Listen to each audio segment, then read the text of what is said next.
Hey, y'all, and thank you so much for tuning back into another segment here on Gems Podcast. With me today is Brad Carlson. He is a new podcaster, but let me tell you a little bit more about Brad so you could hear all the incredible things that he is doing. He is a certified health coach, personal trainer, and spiritual practitioner that helps others transform from who they are to who they are meant to be. So that's part of having an understanding of your purpose. And he teaches how to live a happy, healthy, fulfilled life. And today we're going to get into optimizing energy and some of the spiritual growth living. But without further ado, please welcome the man behind it all, Brad Carlson. Well, hi, Genesis. Thank you so much for having me here. Wow, that was quite an introduction. I hope I can live up to it. My pleasure. So, before we dive into our subject for this conversation, I definitely want to give the audience a chance to get to know you. And you already know what I do here. So, there are two options. We could do an icebreaker or a rapid fire 10 question game. What are you in the mood for? You know what? I'm going to try the icebreaker this time since the other shows I listened to did the questions. I want to see what the icebreaker is. So let's go with that today. Okie dokie. So we're breaking the ice with Brad Carlson. Here is the icebreaker question. I want you to share something crazy that you have done in your life or something fun and interesting about yourself. Oh my gosh, something crazy. That would take me back to college. I better stick with the fun and interesting. So I'm a world traveler. I lived and traveled extensively throughout Southeast Asia, Japan, the Philippines, Thailand, Korea, Japan, or I said Japan, Vietnam, Cambodia, spent some time in Australia. And through all that, I picked up three other languages, so, which none of them I really can use in America. So Super cool. So when you went to the Philippines, did you try pancit and lumpia? Of course, mochiron. Yeah, of course, siempre. Yes, of course I did. Yeah, pancit and all of that. Those are some. That's like eating a hamburger or pizza in America. Those are two just very common foods. Yeah, yeah, that's good. How did you know your foods? How do you know those? So my sister-in-law is a nurse practitioner, and one of her nurses is Filipino. And so she went to my sister-in-law's house and she was just making this food one day. And I was like, what is this? It's so good. So I got in the kitchen with her and she's like, oh, this is pancit and this is lumpia. And my husband doesn't eat pork. So she made it a little special. And I was like, this is amazing. And I'm actually first generation American. So my mom is Caribbean. So she's West Indian. And my Okay. dad was South American. He's from Curacao. So right off the tip of Venezuela. So Okay. Okay. I like to travel. I haven't been to some of the cool places you've been to, but I have friends that are Vietnamese. I have friends that are Indonesian, Malaysian, and etc. So I love all the different cultures. Well, another time we could do a whole nother podcast just on food, on the different foods in the different parts of the world. Yeah, because when you were saying those, my mouth started to water. Like that brought me back to the Philippines, and that's only some of the dishes there that you can eat. So there's a whole bunch more. They even have good candy. There's this mango candy that's like it's Mhm. kind of a soft mango candy. I don't even know how to describe it, but it is so good. Yeah, yeah, no, they have a lot of good food. Yes, my favorite actually, I have to say, would probably be Thailand. Though Thailand, not to get too off topic because I know we don't have a short amount of time here, but they have the street vendor set up, like the food vendors, and it literally like you would get this huge plate of noodles for like 10 cents. This was way back in the late 1990s, but you got so much food for like 10, 20, 30 cents, and it was like hot off the grill, fresh, all kinds of stuff. So yeah, lots of good food through Asia. And you don't have to, well, getting into energy, you don't have to really worry about gaining weight over there because it's so hot and humid. You just eat and you just sweat it all off. I always jokingly told people, if you want to go, lose weight and not do anything, like just eat all you want and just like literally sit there and do nothing, go to Southeast Asia because it's just so hot and humid in the summer. During the dry season, you just sweat it all off. You lose like 5 pounds of water a day just through sweat. Oh my God. So there you go. There's your ultimate weight loss plan. And if you stay there, you won't gain it back either. Just go to Southeast Asia, eat all you want, and then just sit outdoors and sweat all day. Oh my gosh. I'm glad you chose the icebreaker because I wouldn't have guessed that you've been to so many cool places. And that brings us to our topic of optimizing energy and you being a personal trainer and etc.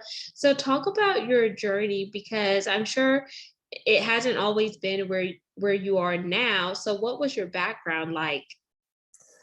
Oh my gosh. Well, where to start? So my background was I was always very active. I was a huge soccer player and all of that, and skier and tennis player. And then of course, when I was 30, I got married, and I was raising a stepdaughter, and life just gets in the way working full time. So I didn't realize at the time, but I gained 50 pounds, and I was 50 pounds overweight. And so I had no energy and no anything. I was very lethargic, the complete couch potato, as I like to describe it. And long story short, that just wasn't working for me. So I went through some stuff and decided, okay, it's time to lose the weight. And along the way, once I started to shift from being like lethargic to more active and everything again, a bunch of different things happened. But in terms of energy, I started to realize I was getting fit and my energy was improving. So the first thing, for optimizing energy always starts with health. If you're like really at square one, like I was, it starts with getting your health under control. And so that's the word I use nowadays is movement. The common word is exercise, but move your body, walk around the block or walk up and down stairs. Now, if you're 7 months pregnant, I'm not, it might be a little bit different, but, and the second part of that then comes from eating. And I learned to change how I think about food. So food for me, the word food does not exist in my vocabulary. It's actually fuel. And so you want to put the proper fuel in your body, in your system for your cells. And that's the first stage for anything for optimizing energy. But then I realized as I was doing that, this was huge, that I was getting fit, but I wasn't getting healthy. And actually my energy started to get worse. Even though I was like training more and training hard and everything, my energy was getting worse and worse. And I was like having no energy.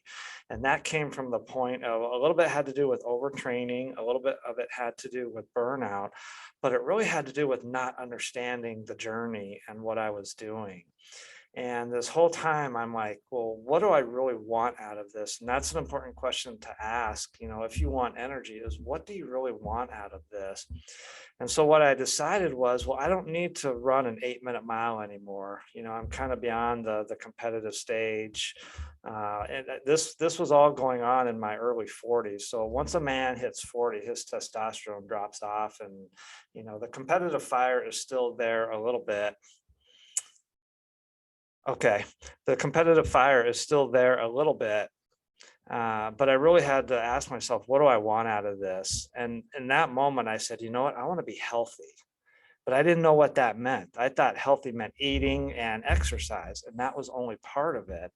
So what I really had to understand later on in my journey was that if you want ultimate energy, if you want energy that is off the charts, and as some of your other guests have talked about this, then you have to align with your values, your meaning, and your purpose, and that higher calling in life. And that's more less of a physical energy and more of a spiritual energy.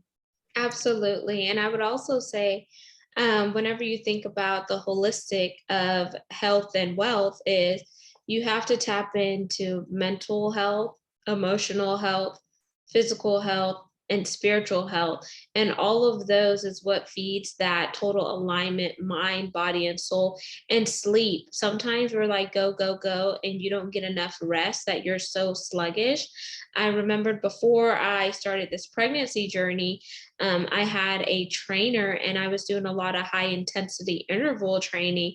And it was cool. I was getting the results. I was, toning up my body. I'm already small and petite, but I wanted that physique look, but not the She-Hulk look, if that makes sense. Okay, it does. Sure, it does. Yeah. Uh-huh. And part of that is not only training with them boot camp style, but also to your point, instead of looking at the food, looking at the fuel, what's fueling my body, but also making sure that I was taking time to rest and detox and etc.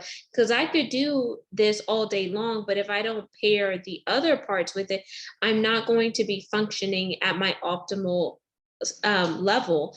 I'm only going to be coasting, and I don't want to just coast. I want to actually see the results and keep the results, because how many times do you see these amazing trainers and then the minute they stop doing something, they gain the weight back, or it all goes back to how they were?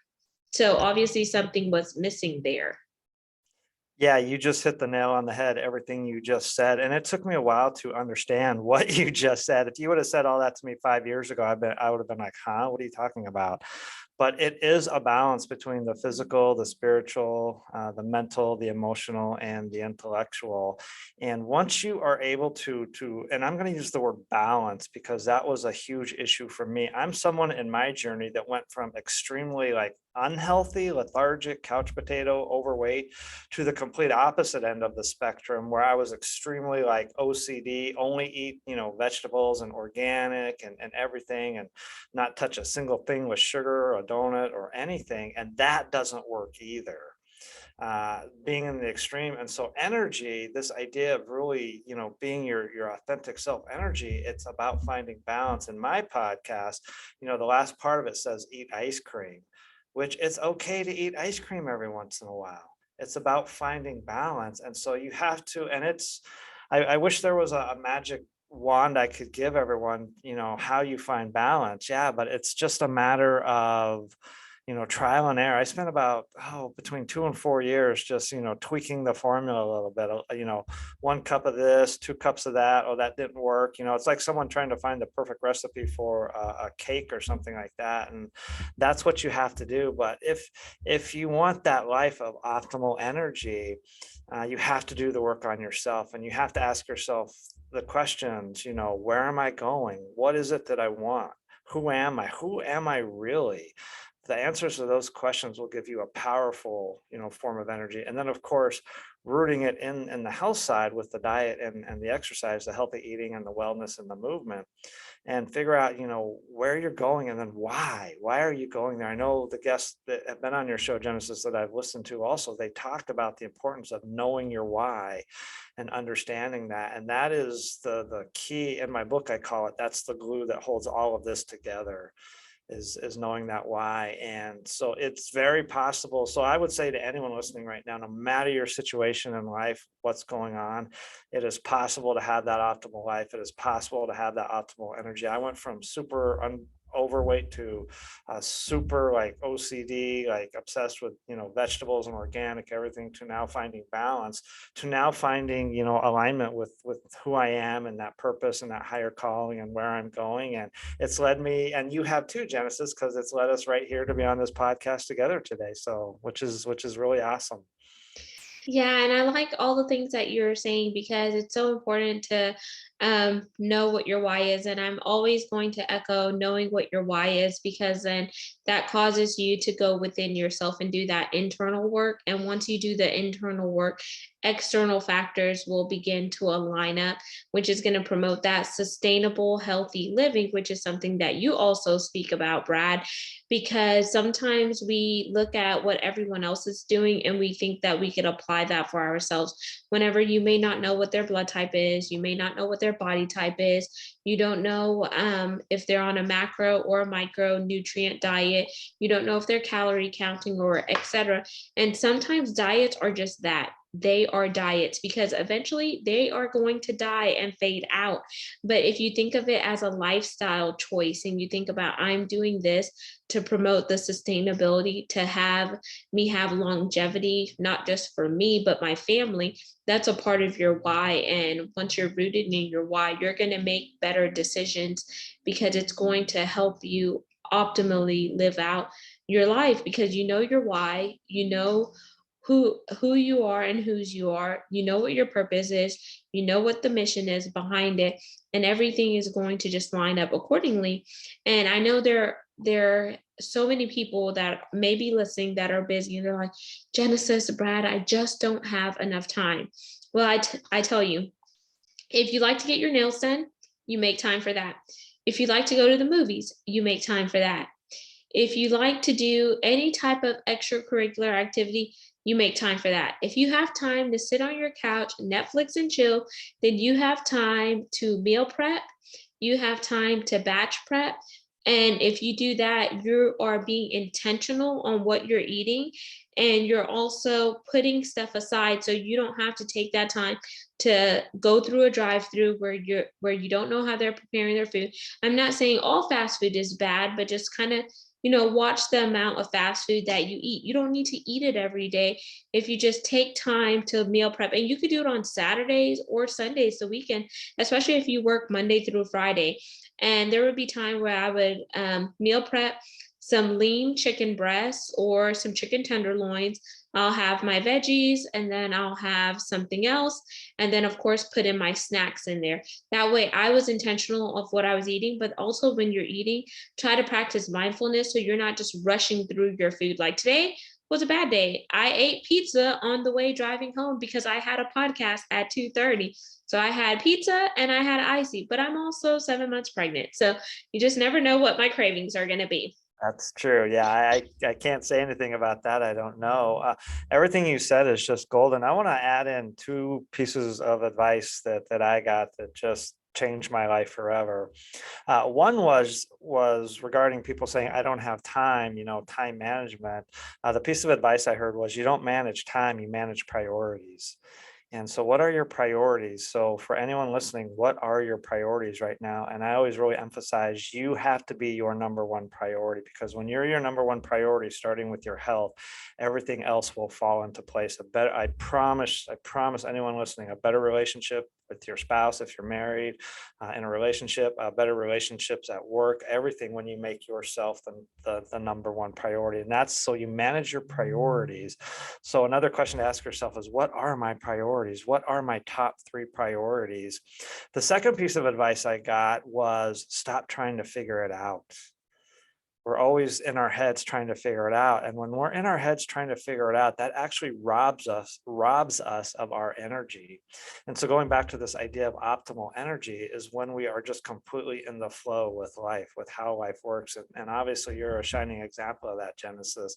And people are asking me, like, well, how do I do that? How do I get in the flow of the life?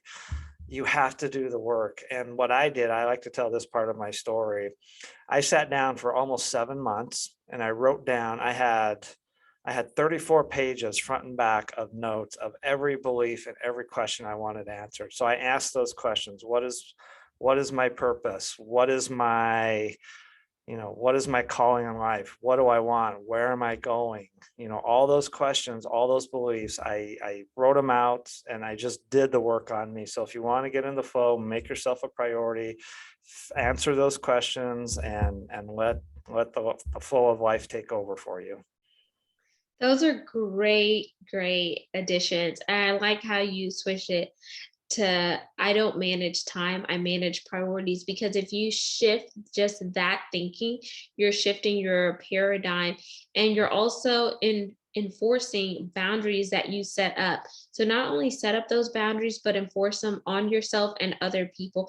And I tell people everything that I do is in my calendar. If it's not in my calendar, it's not a priority and it's not going to get done. And I've learned that principle working in corporate for 15 years because especially in oil and gas, we're drilling $1 million wells a day, we're fracking, we're doing all this stuff.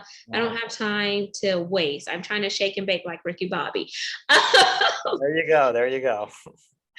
And then, so whenever you think about how far you've came from being a far left to a far right, and just the work that you're doing now, as well as balancing, a family, what are some other challenges that you faced, Brad, and how have you learned from those challenges to become better mentally, physically, emotionally, and spiritually? Oh my gosh, how much time do we have left here? How much detail to go into that? Let me answer that question this way. I'm always doing the inner work on myself, and I had a epiphany, I guess, yesterday, an aha moment that what we call challenges, problems, everything in life is really just if I can say this, God or the universe just shaping us to be the person that we're meant to be, the person that we are supposed to become. So if you can imagine like a seed, like a watermelon seed is supposed to become a watermelon.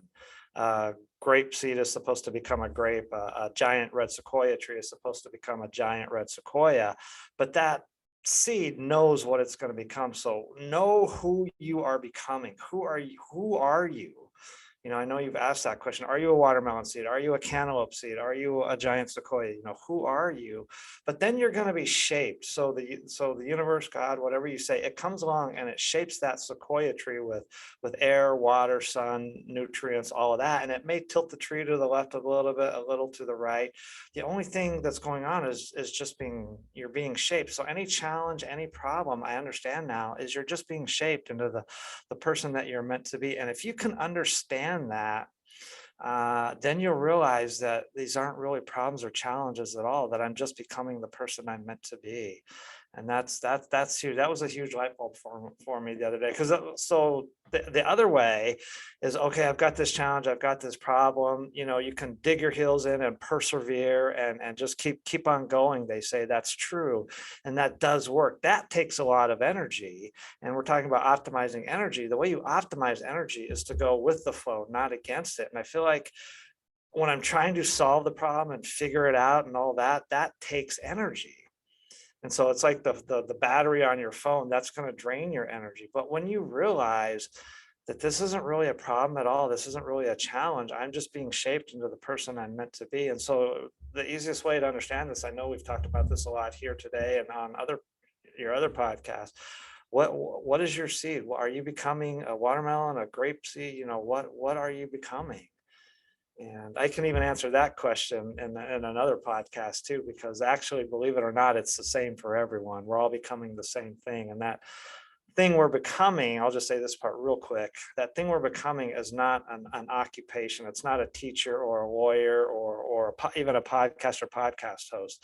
That's the byproduct. That's the side effect. So we're all here to be on this planet to do one thing, and that's to love. That might sound cliche or cheesy, but it's we're just here to be that. And then how we express that is as a teacher or as a podcast host or as an entrepreneur or whatever.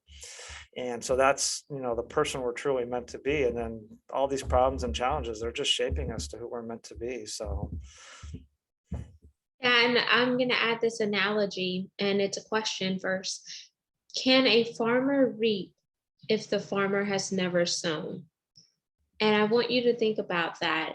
In order for the farmer to reap an abundance of crop, he or she must sow seeds. So the seeds that you sow are the actions that you take, and what you reap are the end results that is curating your present day and building up for the future. So if you think about that, you ask yourself, what am I doing today? How has it made me better? Is it helping me evolve, or is it distracting or derailing me? Because those are seeds, and we sow seeds by the words we release out of our mouth. We sow seeds by the actions and the deeds that we do.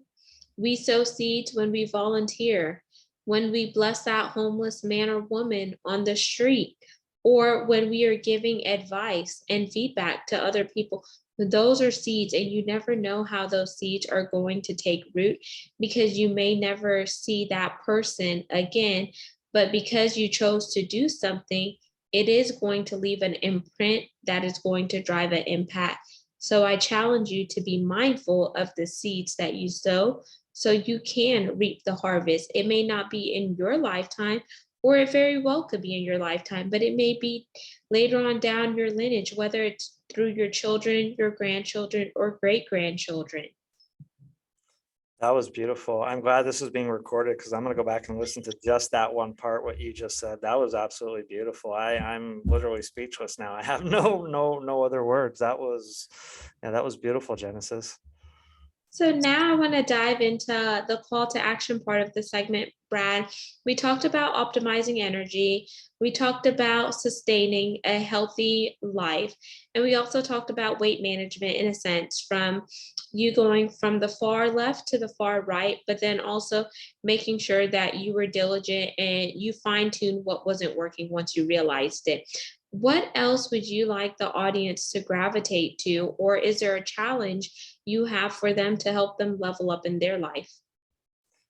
Well, let me say I talk about all of this on my Facebook page. I have a page there where I do videos and tips about all of this stuff. So I'll just say that real quick. It's facebook.com/be well, be safe, be happy, eat ice cream. And as far as your question, what else would I say, or challenge? The challenge I would give people, because this is where it starts, is who are you? Because that's the vision. Me, who I am is healthy. I wanted to become healthy. Once I understood that, everything I did, like you said, planting the seeds in my own life, was geared towards being healthy. And then, like I said, I took it too extreme, in terms of the eating and the exercise and everything like that. So I had to, find that balance. But really, who are you now, and what is the highest vision you have for yourself of who you are? If you're able to understand that, everything else just falls into place. Amazing. And outside of your Facebook, how can they connect with you via your website? And is there any other social media platforms that you hang out primarily? Sure, sure. So my website is www.trainingwithcoachbrad.com, and I also have a newsletter people can opt into. Really, just my Facebook page. I'm not huge on social media. I don't do TikTok or Twitter. I don't know. Maybe I will in the future with this, but right now, just my Facebook page is pretty much the main social media. From my webpage, I should also say, on the menu bar is my podcast. You're welcome to click on that, the Be Well, Be Safe, Be Happy, Eat Ice Cream podcast, and take a listen. And Genesis, you're going to be on that, because you got it going on. You understand all of this. You're very much in the flow. I can tell, and I've learned quite a bit from being here today. But yeah, my webpage, trainingwithcoachbrad.com, and then you can click on podcast, or that has a link to my Facebook page also. And there you have it, listeners and viewers of GEMS Podcast. You just heard my special guest, Brad Carlson. All of his contact information will be in the show notes, so make sure you scroll on down and read and connect with him. Don't forget to like, comment, and subscribe. We're on 40 plus platforms.